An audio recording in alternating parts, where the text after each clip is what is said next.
오늘 이 시간에는 우리 변화산에서 내려오신 예수님께서 귀신 들린 아이에게 들려있는 귀신을 쫓아내시는 사건을 우리가 좀 함께 묵상하면서 은혜를 나누고자 합니다.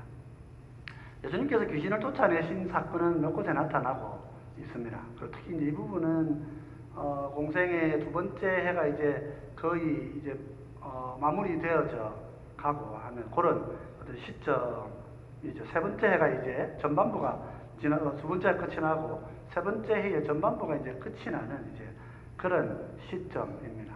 그러니까 이것은 앞에서 반복했던 예수님께서 귀신을 쫓으시는 분이시다 하는 이런 단순한 이야기를 넘어서 좀 더 주님의 이 능력과 함께 좀 더 많은 이야기를 하고 싶어하는 그런 배경 속에 있는 본문이라 그렇게 볼 수 있습니다. 그래서 실제로 이 사건을 보면 관련자들이 한 세 부류의 사람들이 등장을 합니다. 각각 다른 메시지를 받고 있다 하는 걸 볼 수 있죠. 그래서 오늘 그 부분을 좀 살펴보고 은혜를 나누려고 합니다. 물론 전체적인 이야기는 예수님께서 귀신을 쫓아내시는 권세를 가지신 분이시다 하는 것에서 이야기가 전개가 되어지고 있습니다. 우리가 기억해야 되죠. 예수님께서 말씀하시면 귀신은 떠나갑니다. 그래서 귀신 들린 자들은 예수님께 나와야 고침을 받을 수 있습니다.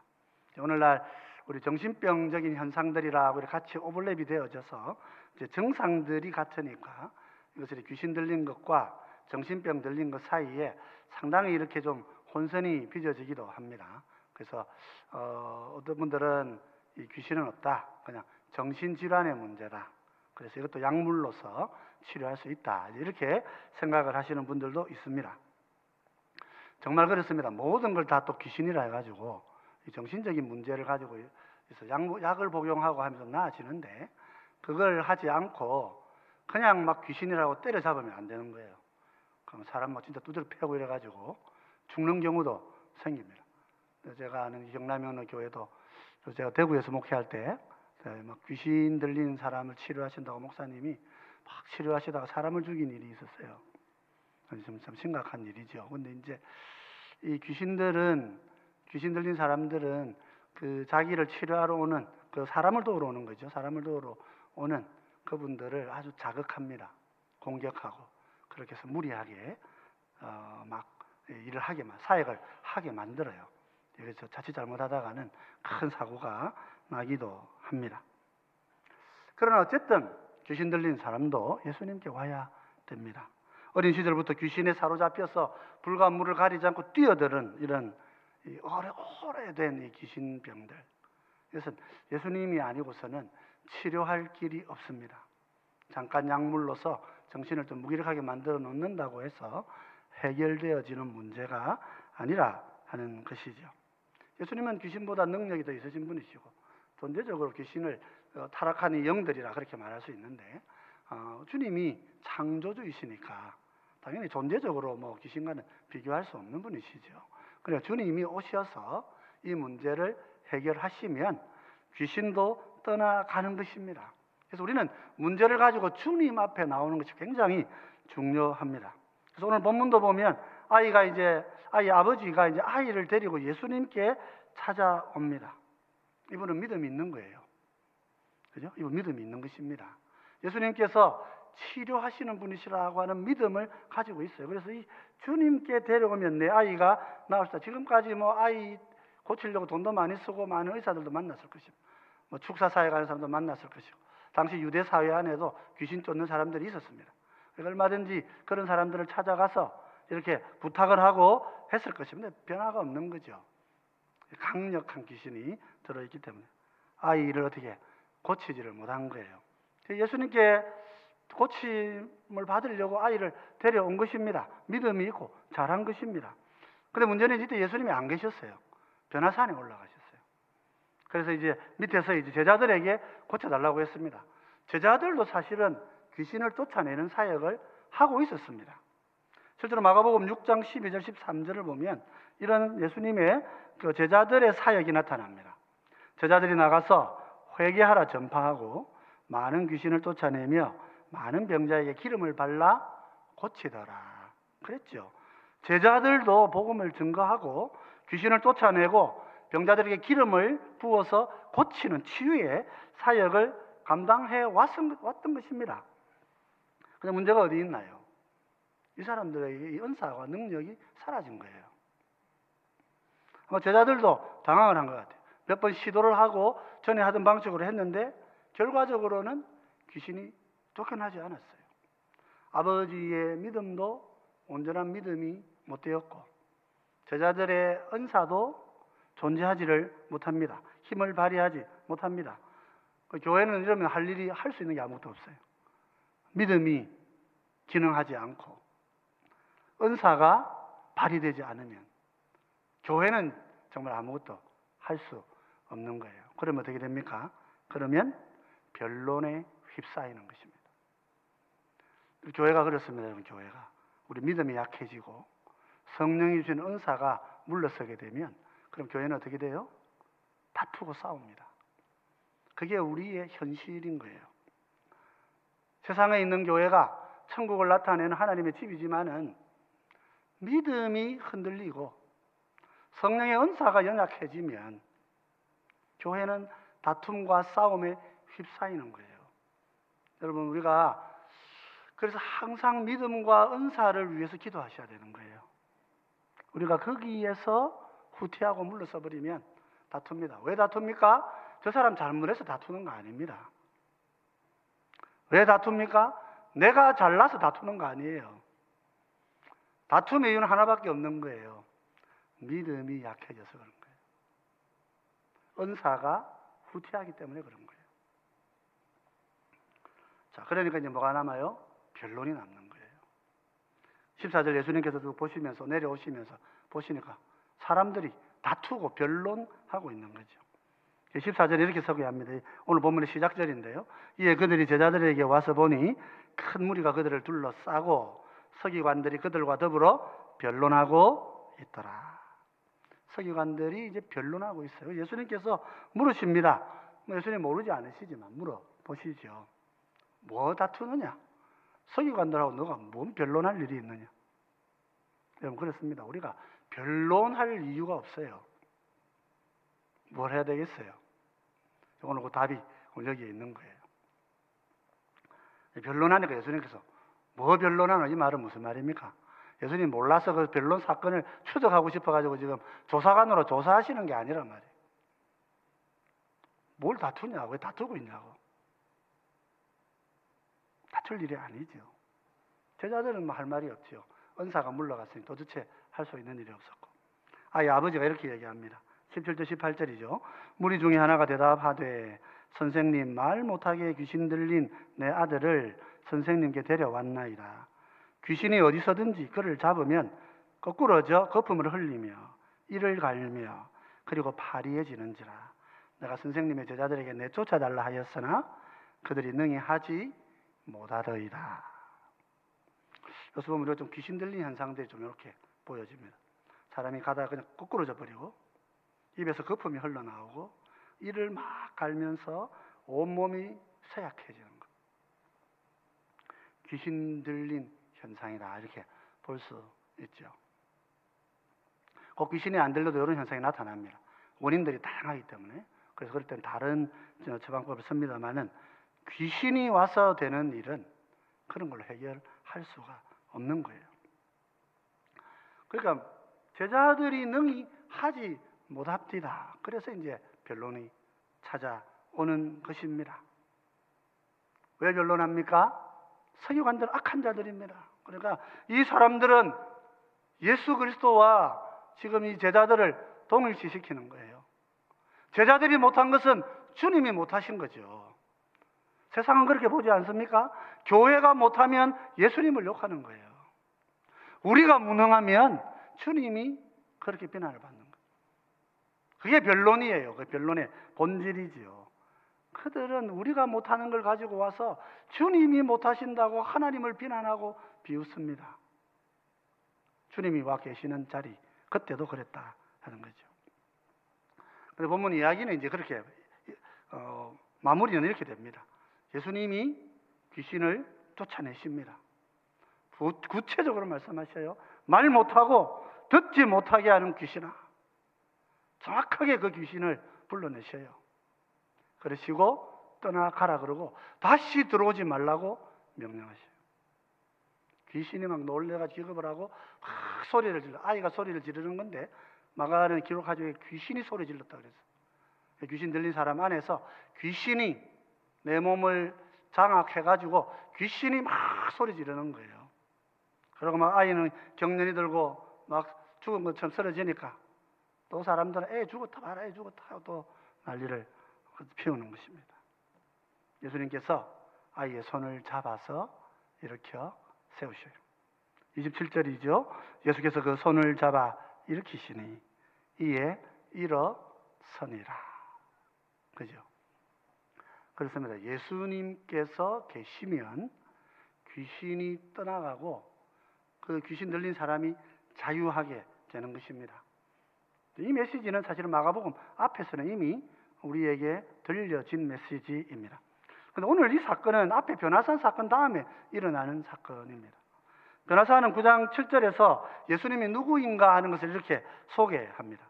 마가복음 9장 7절에서 예수님 이런 분이에요. 마침 구름이 와서 그들을 덮으며 구름 속에서 소리가 나되 이는 내 사랑하는 아들이니 너희는 그의 말을 들으라 하는지라.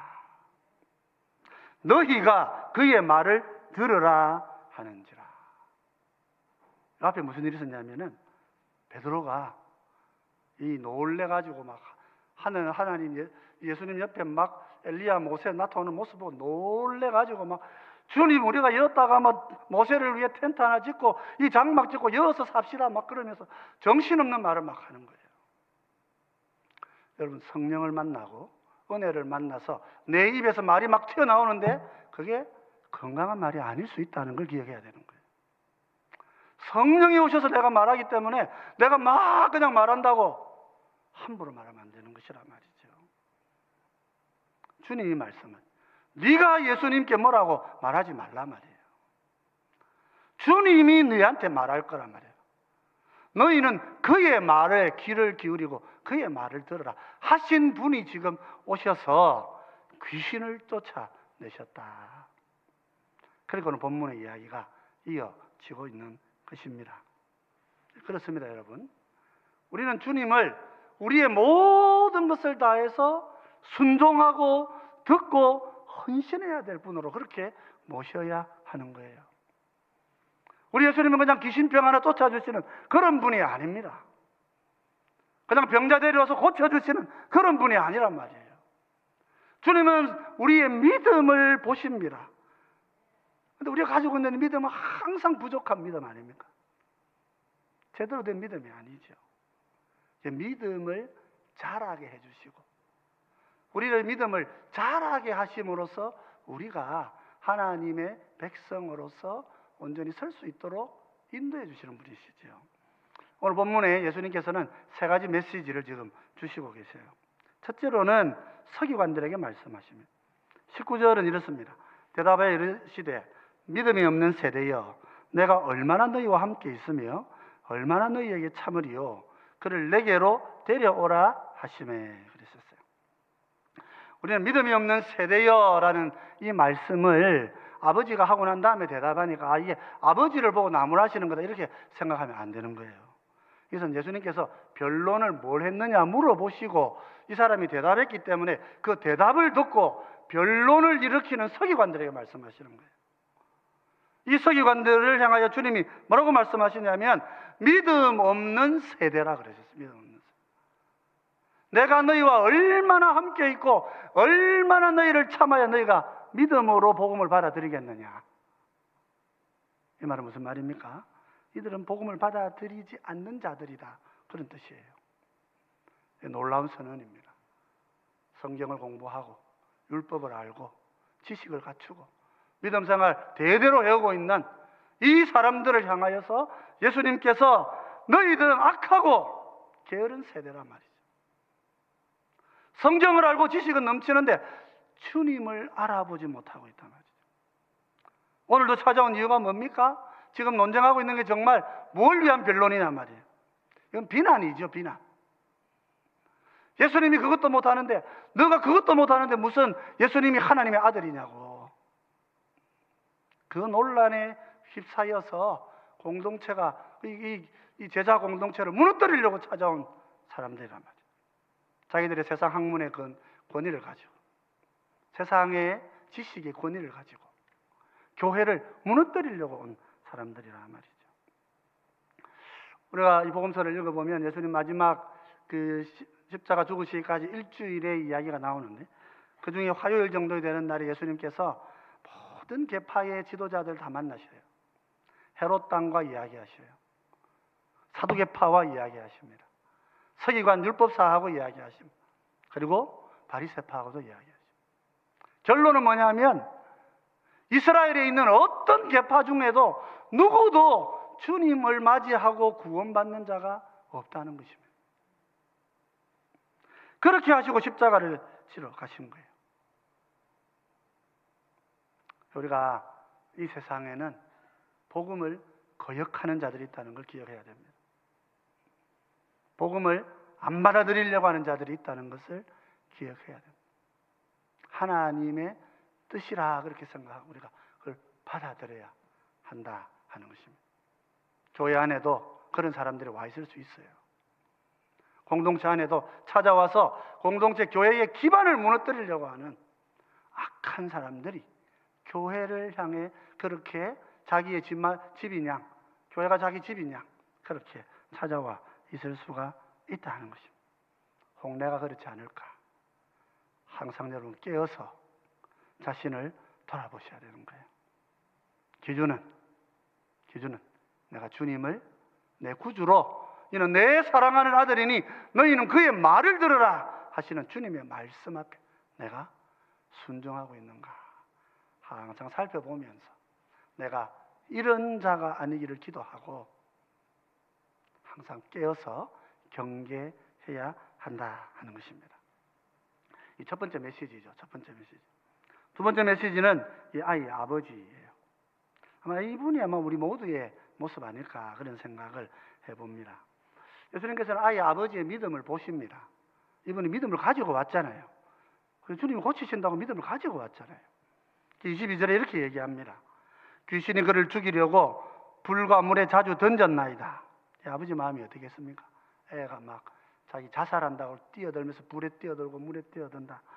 이런 것들을 보는 아버지의 마음이 얼마나 비통했겠습니까? 그러니까 이제 이거를 지금 예수님한테 이제 털어놓는 거죠. 이 비통한 마음들을 이렇게 털어놓으면서 어린 시절부터 애가 그렇게 죽으려고 뛰어드는 그 모습을 부모가 그렇게 보고 왔다 이거죠. 그 아픔을 이야기를 합니다. 그렇게 하면서 이렇게 얘기하죠. 무엇을 하실 수 있으면 우리를 불쌍히 여겨서 도와주십시오. 이렇게 얘기합니다. 그러니까 예수님 혹시 하실 수 있으면 도와주십시오. 이게 최선의 말일는지도 모릅니다. 무슨 말입니까? 구약에는 많은 선지자들이 나타나서 시대마다 질병을 치료, 귀신을 쫓는 역사들을 일으켜 왔었습니다. 그러니까 이 유대 사회에서는 하나님의 성령에 감동한 사람이 귀신을 쫓아내거나 질병을 고치는 이 선지자적인 사역을 해왔던 것을 항상 보고 왔던 것입니다. 그 예언이 유대 사회에서는 낯선 것이 아닙니다. 유대 사회가 좀 낯설었던 건 방언이 낯설었었지 그 예언이 낯선 건 아니었어요. 그래서 예언의 은사보다는 방언의 은사를 더 사모하니까 우리 고린도 14장에서는 예언의 은사를 더 사모해라. 방언은 다른 사람이 못 통변하는 사람이 없으면 못 알아들으니까 방언 은사보다 알아듣는 예언의 은사를 사모해라. 그렇게 말씀하셔요. 근데 사람들 마음은 항상 새로운 것에 관심이 많으니까. 그래서 방언이 훨씬 더 능력이 있고 좋은 거라 이런 좀 인식이 있었던 거 아닌가. 그런 생각이죠. 그러니까 지금 이 아버지 마음은 그런 거예요. 예수님 시대이지만 자기들은 구약을 이어오는 시대이니까 자기 생각에는 내가 옛날에 우리 성경에 보면 우리 어머니와 아버지 이전 시절에 이야기하시는 거 들어보면 그죠? 병 고치는 사람이 와서 병을 고치는 선지자 사역을 한다. 그분들 찾아가면 병 낫는다 하는 이런 믿음의 전성이 있었던 거예요. 예수님도 보니까 자기가 보니까 병을 고치시는 분이에요. 예수님이 하나님이신지 내 사랑하는 아들까지는 모르겠어요. 이분은 몰라요. 그냥 병 고치러 오시는 선지자, 그런 분명한 거예요. 그래서 아들을 데리고 온 겁니다. 그러니까 주님이 당신이 선지자로서 할 수 있는 뭐가 있으면 우리를 위해 이만큼 좀 해주세요. 도와주세요. 정말 부탁하는 거죠. 예수님께서 들으시고 이 사람의 믿음을 보시는 거죠. 믿음은 명백히 드러나요. 이 믿음은 온전한 믿음이 아닙니다. 이 믿음은 주님을 믿는 온전한 믿음이 아니죠. 지금 하나님께서 변화산에서 예수님을 내 사랑하는 아들이라 지금 이렇게 선포하시고 그의 말을 온 땅이 들어야 된다고 그렇게 선포하고 계신데, 그 하나님이신 주님 앞에 와가지고 지금 할 수 있으면 좀 도와주세요. 이런 이야기는 믿음이 아직 없다는 말을 하고 있는 거예요.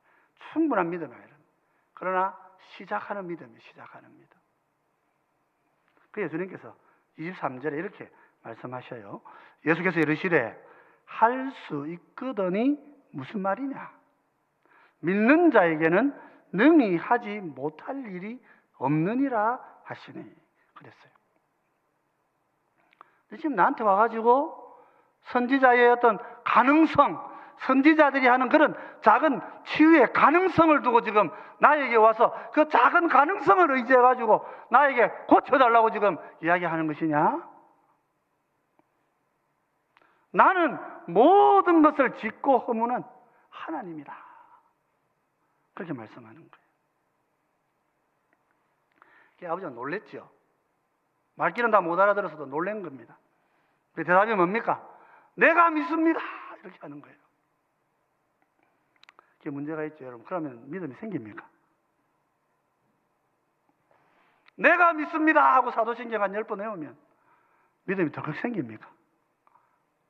그게 아니죠. 주님이 네가 믿음이 있느냐 하고 지금 물으시는데 내가 믿습니다.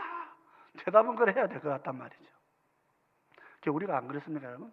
주님이 믿음이 있느냐 물으시면 어떻게 대답하시겠어요? 내가 믿습니다.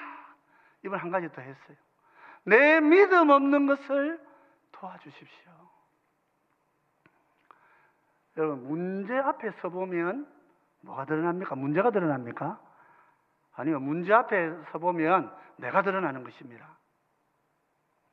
문제 앞에 서보면 내가 믿음 없는 게 드러나는 거예요.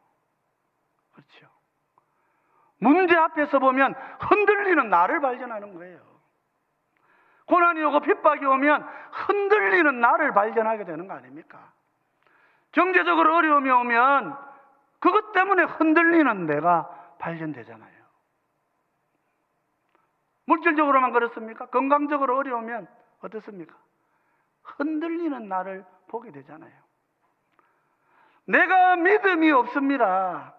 이거 뭐 배운 신앙 고백 몇 번 외운다고 해가지고 덜커덕 생겨나는 게 아니죠. 우리의 믿음은 뭐예요? 내가 믿음 없습니다 하는 걸 깨닫는 믿음이란 말이죠. 그럼 정말 하나님 우주 창조하신 거 맞아요? 여러분, 정말 하나님께서 내일 음식을 다 챙겨서 내 인생을 책임져 주시는 거 맞습니까? 정말 그렇습니까? 정말 내가 하나님을 그렇게 믿고 있습니까? 예수님이 정말 하나님의 아들인 줄 알고 하나님의 말씀, 주님의 말씀만을 내가 듣고 순종하고 그런 권위가 주님께 있습니까? 주님은 갖고 계신데 나한테 그 권위를 인지하는 그 마음이 있냔 말이에요. 그 마음이. 그죠? 우리는 주님 앞에 그냥 통곡하고 울 수밖에 없어요. 믿음이 있느냐 할 때에 나는 믿음이 없습니다, 주님. 믿음을 주십시오. 이 서기관들 같이 지가 믿음 만들 수 있다고 생각하고 지가 믿음 갖고 있다고 생각하고 내가 노력하면 될 수 있다고 생각하고 내가 믿음 만들어내면 된다고 생각하고 믿음을 의지라고 무슨 결단이라고 생각하고 결단을 촉구한다고 결단이 됩니까? 그게 무슨 믿음인 줄 알고 그렇게 예수님 공격하고 살던 사람, 그거 다 죽은 자들이에요. 근데 여기 와가지고 여기서 이 아버지 말입니다. 내가 믿습니다. 근데 믿음 없는 것을 도와주십시오. 뭐 믿음 없다 그 말 아닙니까? 그거 아는 거, 그거 회개할 줄 알고 그것을 통하여서 주님을 만날 때 우리 믿음이 진짜 믿음이 되어 가는 거죠. 주님이 우리 믿음을 자라게 해 주시는 거예요. 내 생각의 바운더리 안에 주님을 묶어놓던 데서 벗어나서 주님은 우리를 보신다고요. 우리가 가지고 있는 믿음이 어떤 믿음입니까? 병든 사람 고쳐주십시오. 중보기도 합니다. 들고 오는 그 믿음 하나님 보시고 뭐라 그러셔요? 병 고치는 것이 문제가 아니고 네 죄가 용서받는 것이 더 중요하다. 그러시는 주님이란 말이죠. 하늘에 하나님을 믿는 믿음을 가져야 되는 거예요. 병 고칠 줄 안다. 이런 것도 당연히 따라오죠. 따라오는 믿음이지만은. 세 번째 관련자들이 있습니다. 이분들 얼마 전까지만 해도 귀신을 쫓았어요. 얼마 전까지만 해도 병든 자들을 고쳤어요. 예수님의 이름으로 귀신을 내쫓았던 사람들이. 근데 지금 안 돼요. 지금 안 된다고요. 귀신이 와가지고 지금 귀신 들린 아버지가 그렇게 간절히 간구하는데 안 되는 거예요. 대적자들이 와가지고 지금 공격하려고 쫙 보고 있는데 다윗은 주께서 내 원수의 목전에서 내게 상을 베푸신다 그랬었는데 이 원수들 앞에서 지금 안 쫓아지는 거예요. 조용히 가서 물었습니다. 예수님께. 어떻게 해야 됩니까? 어떻게 해야 됩니까? 왜 우리는 못 쫓았습니까? 이건 오래 신앙생활 하시고 교회를 섬기는 우리들이 주님께 물어야 될 질문이에요. 이 질문이 한 세 부류로 이렇게 대답이 되고 있는 것입니다. 29절에 이렇게 말씀하죠. 이르시되 기도 외에 다른 것으로는 이런 종류가 나갈 수 없느니라 하시니라. 이렇게 말씀하셨어요. 그러니까 귀신을 쫓는 능력이 사라졌다. 그러니까 그 은사 이제 없어졌어. 그러니까 너 이제 그런 구할 필요가 없어. 그건 너가 안 해도 돼. 이렇게 말씀 안 하셨어요. 그렇게 말씀 안 하시고 기도 외에 다른 것으로는 이런 종류는 못 나간다 그랬었어요. 근데 마태복음 동일 본문을 좀 같이 좀 병행 본문을 같이 좀 보면은 이 병행 본문 다른 본문에서 이렇게 얘기했어요. 너희의 믿음이 적은 영고라. 이렇게 말씀하셨어요. 너희에게 겨자씨 하나일 만한 믿음이 있었다면 산을 들어 바다에 빠져라 해도 옮겼을 것이다. 그렇게 말하고 있습니다. 그래서 여기서 이제 이 믿음은 우리가 조금 주의를 좀 요할 필요가 있습니다. 이 믿음은 우리가 일반적으로 구원 얻는 믿음이라 보기보다는 사역을 가능케 하는 어떤 은사적 믿음을 말하는 것입니다. 우리가 하나님 우리에게 구원의 어떤 수단으로 통로로 주시는 믿음이 있죠. 그 믿음, 주님 그 믿음을 보시는 거죠. 그 믿음을 보시는데 성령의 은사와 체험을 하게 되면 또 우리 성령님께서 어떤 일을 맡기실 때 우리에게 은사를 주시고 능력을 주십니다. 그런데 이제 그때에 사용되어지는 믿음이라 이렇게 봐야 되는 거죠. 고린도서 12장 4절 이후로부터 나오는 12장에 나오는 이런 은사적 믿음, 사역적 믿음이다. 좀 특별한 믿음을 구하는 것이다. 이렇게 봐야 됩니다. 그런데 이 특별한 믿음이 어떻게 유지되고 지속되고 능력을 발휘하느냐 하면 끊임없이 깨어서 기도하는 데 있다. 그렇게 말하는 거예요. 나태함과 게으름으로 기도를 잃어버린 제자들. 사실 좀 무서운 이야기입니다. 이거는 예수님이 지금 함께 다니셨잖아요. 제자들과 예수님이 함께 다니셨어요. 같이 사역하고 같이 다니시고 주님 일하는 같이 보고 그랬는데 이 사람들에게는 기도가 쉬는 죄가 나타나기 시작한 거예요. 여러분 우리가 아무리 강조해도 지나치지 않은 것이 말씀과 기도라 그렇게 얘기했어요. 다른 본문에 보면 금식을 더 하시면 금식이 능력이라서 금식을 포함시키는 게 아니라 우리 금식은 은혜의 통로라고 보지 않습니다. 금식은 은혜의 통로가 아니고 금식은 기도를 강화하기 위해서 하는 특별한 행위들인 거예요. 그러니까 하나님께서 우리에게 은혜와 능력을 주시는 통로가 있는데 이 통로는 말씀이고 성례이고 또한 기도란 말입니다. 기도를 잃어버리고 기도에 힘쓰지 않는 자들은 하나님께서 나에게 주신 은사와 능력과 나에게 주신 재능들을 끝까지 지키지 못하고 무너진다 하는 것을 주님 말씀하고 있는 것이에요. 그렇습니다, 여러분. 우리가 하나님 앞에 나와서 간절하게 기도하는 마음, 하나님의 은혜와 하나님의 능력이 나타나기를 구하는 기도의 마음이 우리 속에서 떠나가지고 나면 어때요? 우리 사역은 그냥 빛바랜 허투른 것이 되고 만다 말입니다. 주님의 영이 떠나가고 성령이 일하시지 않는 사역, 그런 사역을 우리가 하기 때문에 하나님의 교회는 믿음과 은사로서 세상 가운데 복음을 전하지 못하고 세상의 공격과 도전과 미혹의 바람에 휩쓸려 가지고 분쟁에 빠져서 솟아나고 무기력한 공동체로 그렇게 무너져 내려 버린다 하는 것을 지금 본문이 말해주고 있는 거라 말이죠. 그렇습니다. 그렇죠. 우리 예수님이 어떤 분이시냐 말이에요. 예수님은 하나님의 아들로 세상에 오신 창조주시고 우리의 구세주세요. 이 삼위 하나님, 우리의 마음속에 진실로 믿고 고백하지 않고 주님의 말씀을 거역하고 공격하는 자들은 다 이 세대에서 저주받고 죽을 자들이란 말입니다. 그런 자들이 끊임없이 교회를 공격할 수 있습니다. 우리는 깨어서 그 다툼에 휘말리지 않도록 조심해야 하는 것입니다. 동시에 아비와 같은 이런 믿음 말이에요. 나는 할 수 없습니다. 문제 앞에서 내 믿음 없는 것을 내가 깨달았습니다. 주님, 내가 안 되니 주님이 나에게 믿음을 주시고 주님이 역사해 주십시오. 그렇죠? 이 믿음을 주님께서 온전히 채워주시도록 기도할 때, 회개하고 돌이킬 때 하나님의 역사가 일어나는 거예요. 게으르지 않고 나태하지 않고 끊임없이 기도로 은혜의 문을 열 때에 우리에게 주신 은사와 재능과 능력들이 하나님의 교회를 세우는데 후퇴하지 않고 바르게 나타나고 사용될 것이라고 주님이 말씀하고 계신 것입니다. 그럼 사랑하는 성도 여러분, 오늘 좀 더 정리해 보면 그렇습니다. 오늘 본문에서 사실 본문의 이야기에서 이 문제가 빨리 해결 안 된 가장 큰 이유는 예수님이 안 계셔서 그랬어요. 예수님이 계셨으면 이런 문제가 안 생기셨을 거예요.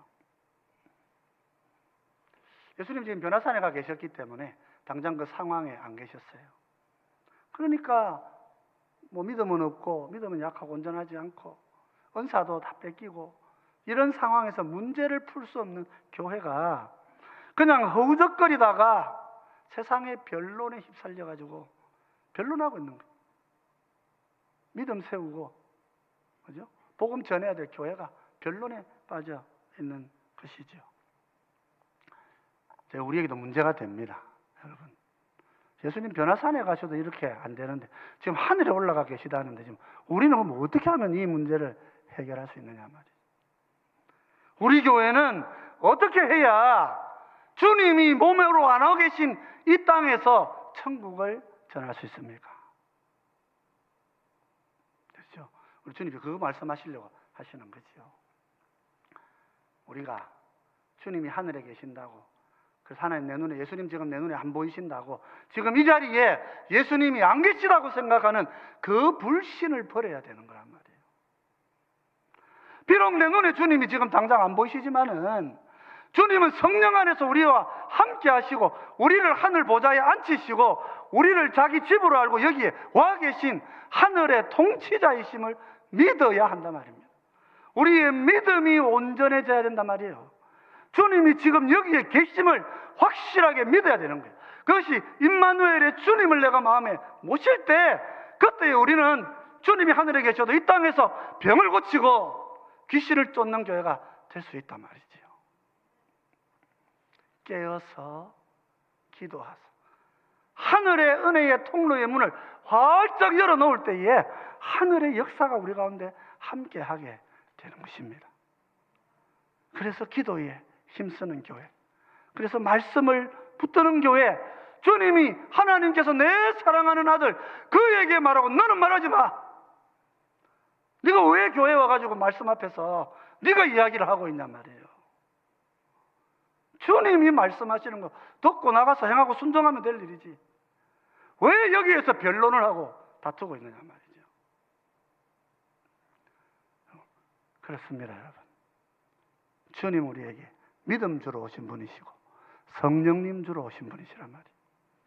그 믿음을 붙들고 우리가 기도하고 그 믿음에 순종하면 교회는 다툼을 넘어 복음의 능력을 가지고 세상을 바꿀 수 있는 능력의 교회가 되는 줄 믿으시기 바랍니다.